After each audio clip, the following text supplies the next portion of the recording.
नमस्कार दोस्तों, आज इस वीडियो के अंदर मैं आपको एक बहुत इंपॉर्टेंट मुद्दे के रिगार्डिंग क्लैरिफाई करने के लिए आया हूं, जो honourable supreme court of India ने अभी रिसेंटली इसका जो क्वेश्चन का डाउट क्लैरिफाई करा है। क्वेश्चन ये है कि क्या मेरे पास कोई प्रॉपर्टी है और वो प्रॉपर्टी क्या मैं ट्रांसफर कर सकता हूं केवल और केवल एक एग्रीमेंट टू सेल का एक एग्रीमेंट बनाकर, या एक जनरल पावर ऑफ अटर्नी दूसरे बंदे के नाम पे अगर मैं बना देता हूं तो इसका मतलब यह होता है कि प्रॉपर्टी जो मेरी प्रॉपर्टी है, मेरे नाम पे है, वो प्रॉपर्टी सामने वाले व्यक्ति के नाम पे ट्रांसफर हो चुकी है और सामने वाला व्यक्ति के पास उस प्रॉपर्टी का ओनरशिप का टाइटल आ चुका है।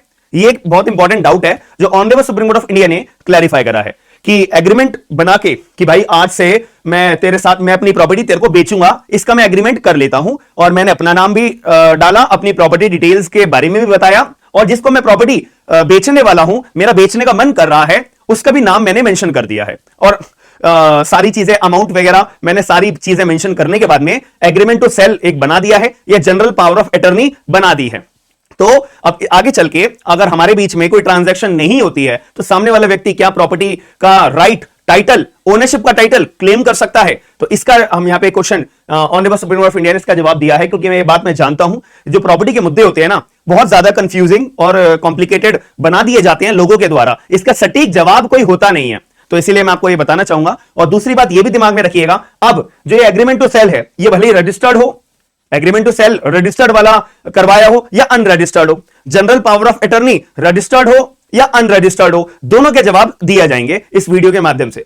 तो यहां पे honourable supreme court of India ने यह साफ बोला है कि एग्रीमेंट टू सेल केवल बनाने से, जनरल पावर ऑफ अटर्नी केवल बनाने से, भले ही वो रजिस्टर्ड वाली हो, भले ही वो अनरजिस्टर्ड वाली हो, कोई फर्क नहीं पड़ता है। जो सामने वाला व्यक्ति है उसके पास कोई भी तरह का टाइटल ट्रांसफर हो चुका है, यह नहीं माना जाएगा। यह सुप्रीम कोर्ट ऑफ इंडिया ने इस केस के अंदर साफ बोल दिया है। Shakeel Ahmad versus Syed Akhlaq Hussain 2023 honourable supreme court of India. याद रखना ये बहुत इंपॉर्टेंट जजमेंट है कि अगर कोई एग्रीमेंट बना लेता है प्रॉपर्टी ट्रांसफर करने के लिए, केवल एग्रीमेंट किया जाता है और भले वो रजिस्टर्ड करवा दिया हो या भले वो अनरजिस्टर्ड हो, जनरल पावर ऑफ अटर्नी बना दी हो, रजिस्टर्ड हो या ना हो, कोई भी व्यक्ति, किसी के पास भी अधिकार नहीं है कि भैया ये तो प्रॉपर्टी तुमने मेरे नाम पे करी थी ना, मेरे नाम पे तुमने एग्रीमेंट टू सेल करा था ना, जनरल पावर ऑफ अटर्नी मेरे नाम पे बनाई थी ना, और वो रजिस्टर्ड भी है ना या अनरजिस्टर्ड है ना, तो अब वो प्रॉपर्टी मेरी हुई, जैसा ये प्रॉपर्टी मेरे नाम पे करी जाए, ऐसा किया जा सकता है? कभी नहीं होगा, कभी नहीं होगा। याद रखना अपने दिमाग में, ये सुप्रीम कोर्ट ऑफ इंडिया का 2023 का मैं जजमेंट बता रहा हूं।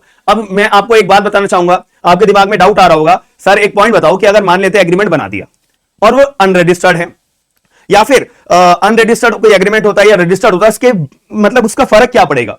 कोई रजिस्टर्ड एग्रीमेंट बनाया हो उससे कोई राइट अराइज होता है? मैं बोलूंगा हां। अगर आपका एग्रीमेंट टू सेल जो एग्रीमेंट आपने बनाया वो रजिस्टर्ड है, या जनरल पावर ऑफ अटर्नी जो आपने बनाई है वो रजिस्टर्ड है, इससे कुछ फर्क पड़ता है? बिल्कुल फर्क पड़ता है। इसमें सामने वाली पार्टी को आप एक अधिकार दे रहे हो, तो आगे चल के वो सामने वाला व्यक्ति अपना एक अधिकार अराइज होगा और वो क्लेम कर सकता है। इसका भी जवाब मैं आपको दूंगा। जब भी मैंने वीडियो के स्टार्टिंग में ना दो शब्द का इस्तेमाल करा था, एक तो रजिस्टर्ड वाला एग्रीमेंट हो या पावर ऑफ अटर्नी हो, एक अनरजिस्टर्ड वाला एग्रीमेंट हो या पावर ऑफ अटर्नी हो। इसीलिए तो सबसे पहले मैंने क्वेश्चन बना के आपको ये आंसर जो दिमाग में क्वेश्चन आ सकते हैं ना, ये क्वेश्चन बना के ये पीडीएफ फाइल बना के आपको शो कर रहा हूं। ठीक है, अगर ये पीडीएफ फाइल आपको चाहिए भी तो मेरे टेलीग्राम ग्रुप आप ज्वाइन कर लीजिए, वहां पे आपको अवेलेबल हो जाएगी। तो इफ देयर इज रजिस्टर्ड और अनरजिस्टर्ड एग्रीमेंट, तो सबसे पहली बात तो मैंने क्लियर कर दिया कि अगर रजिस्टर्ड अनरजिस्टर्ड है कोई फर्क नहीं पड़ता रिस्पोंडेंट के पास, यानी कि जो मैं ए नाम का व्यक्ति हूं और मैंने बी नाम के व्यक्ति के फेवर में एग्रीमेंट बनाया, जनरल पावर ऑफ अटर्नी बनाई और रजिस्टर करवा दिया, अनरजिस्टर्ड है, सामने वाले व्यक्ति के पास कोई अधिकार नहीं है। ये तो सिंपल सी क्वेश्चन मैंने आपको बता दिया। अब यहां पे आता है कि कोई राइट अराइज होता है, कोई पार्टी का राइट अराइज होता है कि अगर मान लेते हैं रजिस्टर्ड है तो सामने वाले एग्रीमेंट टू सेल या जनरल पावर ऑफ अटर्नी। बिल्कुल।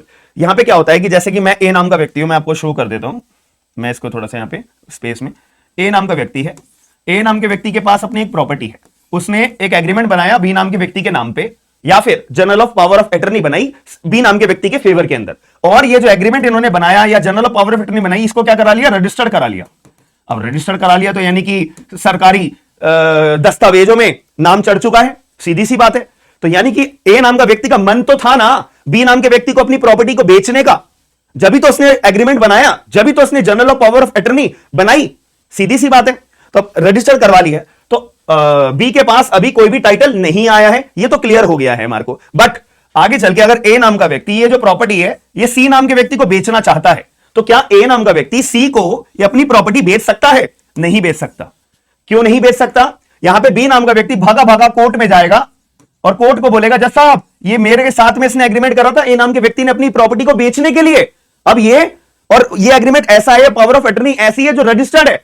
अब ये जो है किसी और व्यक्ति को बेच रहा है जज साहब, ये गलत बात है। तो आप जो है जज साहब यहां पे मैं आपके सामने स्पेसिफिक परफॉर्मेंस क्लेम करने के लिए आया हूं। स्पेसिफिक परफॉर्मेंस मैं क्लेम करने के लिए आया हूं कि ये ए नाम का व्यक्ति किसी अन्य व्यक्ति को अपनी प्रॉपर्टी ना बेच के मेरे को बेचे। क्यों? इसने मेरे साथ एग्रीमेंट करा था जो कि रजिस्टर्ड है, अभी मेरे साथ धोखा कर रहा है। तो ऐसे केस में ए नाम का व्यक्ति अगर मान लेते हैं आगे चल के बी नाम के व्यक्ति ने कोर्ट में सूट फाइल कर दिया स्पेसिफिक परफॉर्मेंस क्लेम करने के तौर पे, तो कोर्ट में बात सामने आई, कंक्लूजन ये निकला कि ए नाम का व्यक्ति बी को प्रॉपर्टी नहीं बेचना चाहता। कोई बात नहीं, तो बी नाम का व्यक्ति क्या कर सकता है? डैमेजेस क्लेम कर सकता है कि जैसा इसने मेरे साथ फिर एग्रीमेंट क्यों करा, मजाक बना के रखा हुआ है। तो इस केस में इसने मेरे को प्रॉपर्टी नहीं बेची है तो मेरे को बहुत परेशानी हुई है, डैमेजेस मैं क्लेम करना चाहता हूं। तो बी आराम से बैठे बिठाए अपने डैमेजेस क्लेम कर सकता है। ठीक है, प्रॉपर्टी नहीं मिली कोई बात नहीं, डैमेजेस तो मिले ना। तो ये चीज यहां पे अराइज हो जाती है अगर आप रजिस्टर्ड करवाते हो। अनरजिस्टर्ड हो तो उसकी तो कोई वैल्यू है ही नहीं, सीधी सी बात है। ठीक है, ये एक सिंपल सी मैंने आपको बात बता दी है।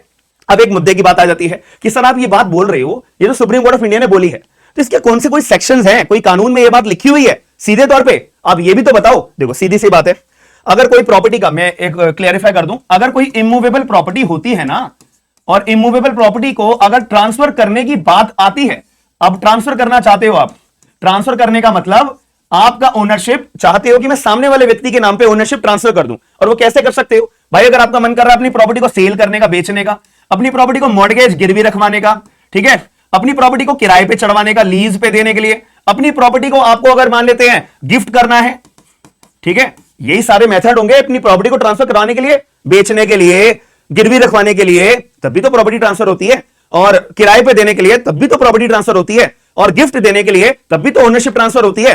तो अगर आप करना चाहते हो तो इसके लिए एक सेक्शन नंबर 17 आता है, section number 17 of registration act 1908। बहुत बढ़िया कानून है, याद रखना। ठीक है, हमारा ना ट्रांसफर ऑफ प्रॉपर्टी एक्ट का बैच भी चल रहा है और उसके ऊपर 50% डिस्काउंट भी है। ठीक है, अभी मैं आपको बताऊंगा उसके बारे में। तो 10 अगस्त से लेके 17 अगस्त तक का हमने ऑफर निकाला हुआ है, सारे के सारे कोर्सेज पे आपको 50% डिस्काउंट मिलेगा। और अभी हम ट्रांसफर ऑफ प्रॉपर्टी ही पढ़ा रहे हैं। ठीक है, साथ में जब टीपी हमारा खत्म हो जाएगा उसी बैच में आपको रजिस्ट्रेशन एक्ट भी पूरा पढ़ाया जाएगा, तो डबल फायदा है। और तीसरा फायदा यह है 50% डिस्काउंट है, तो आप सारे बैचेस पे अवेल कर सकते हो। तो यहां पे एक सेक्शन नंबर 17 आता है रजिस्ट्रेशन एक्ट का, वो ये बात बोलता है कि भाई साहब अगर कोई इमूवेबल प्रॉपर्टी जो 100 रुपए या 100 रुपए से ज्यादा की अगर कोई इमूवेबल प्रॉपर्टी की वैल्यू है ना, उसको मैंडेटरी है रजिस्टर कराना, डीड को रजिस्टर कराना, इंस्ट्रूमेंट को रजिस्टर कराना। अब आप सेल अपनी प्रॉपर्टी को बेचते हो तो सेल डीड बनती है। अब अगर मॉर्गेज गिरवी रखवाती हो तो मॉर्गेज डीड बनती है, लीज डीड बनती है, गिफ्ट डीड बनती है, जो कि अपने आप में एक नॉन टेस्टामेंट्री डॉक्यूमेंट है। तो इसके बाद फिर नॉन टेस्टामेंट्री डॉक्यूमेंट को आप अटेस्ट करवाते हो एटलीस्ट 2 विटनेसेस के द्वारा। फिर अटेस्ट कराने के बाद में अब आप भागे भागे जाते हो एसडीएम कोर्ट के पास में, या जो भी आपका रजिस्ट्रार ऑफिस होगा आपके एरिया के अंदर, अपनी उस डीड को, जो नॉन टेस्टामेंट्री इंस्ट्रूमेंट है जो कि अटेस्ट आपने करवाया है, उसको रजिस्टर करवाने के लिए। तो यहां पे सेक्शन नंबर 17 ने बोला है कि अगर कोई भी प्रॉपर्टी जो 100 रुपए या उससे ज्यादा है ना, और वो भी इमूवेबल प्रॉपर्टी है, और वो भी उसका ट्रांसफर करने की बात हो रही है, तो भाई यार उसको रजिस्टर कराना जरूरी है, उस इंस्ट्रूमेंट को रजिस्टर कराना जरूरी है।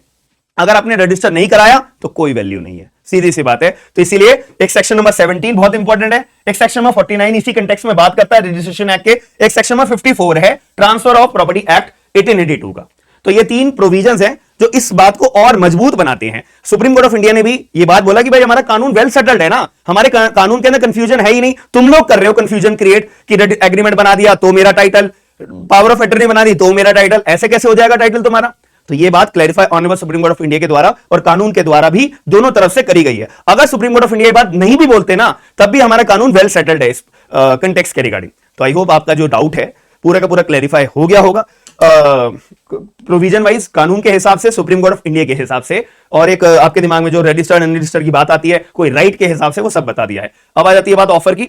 तो यहां पे अभी हमने 20 अगस्त से भारतीय साक्ष्य अधिनियम जो नई कानून है क्रिमिनल लॉ, तो सबसे पहले हम भारतीय साक्ष्य अधिनियम अपना बैच स्टार्ट कर रहे हैं, फिर हमारा भारतीय नागरिक सुरक्षा संहिता प्लानिंग रहेगी, फिर हम भारतीय न्याय संहिता अपना बैच स्टार्ट करेंगे। तो अभी करंटली इस बैच के ऊपर आपको 45% डिस्काउंट नहीं है, 50% डिस्काउंट है। केवल और केवल 10 अगस्त से ये ऑफर चालू हो चुका है, 17 अगस्त तक ये अवेलेबल रहेगा। तो 17 अगस्त से पहले पहले बैच ले लोगे तो सारे बैचेस जो भी लेना चाहो, जैसे भी हमारा टीपीए का बैच है, फैमिली लॉ का बैच है, कॉन्स्टिट्यूशन का बैच है, भारतीय साक्ष्य अधिनियम का बैच है, ठीक है। और अगर आपको पुराना सीआरपीसी, पुराना आईपीसी एविडेंस पढ़ना है तो उसका भी बैच अवेलेबल है, आईपीसी पढ़ना है तो बट नई भी चालू करेंगे हम, वो पुरानी रिकॉर्डेड क्लासेस अगर आपको चाहिए तो सारी की सारी चीजें आपको, और ड्राफ्ट चाहिए 8000 से ज्यादा, तो सब कुछ आपको अवेलेबल है 50% डिस्काउंट के तौर पे। एप्लीकेशन डाउनलोड करो, यहां पे आपको शो हो रहा होगा, और डिस्क्रिप्शन बॉक्स के अंदर भी आपको लिंक अवेलेबल होगा, या गूगल प्ले स्टोर पे जाओ डायरेक्टली, वहां लिख देना smart and legal guidance, application आपको यही वाली लोगों के साथ में शो हो जाएगी, बात खत्म। अपना मोबाइल नंबर रजिस्टर करिए,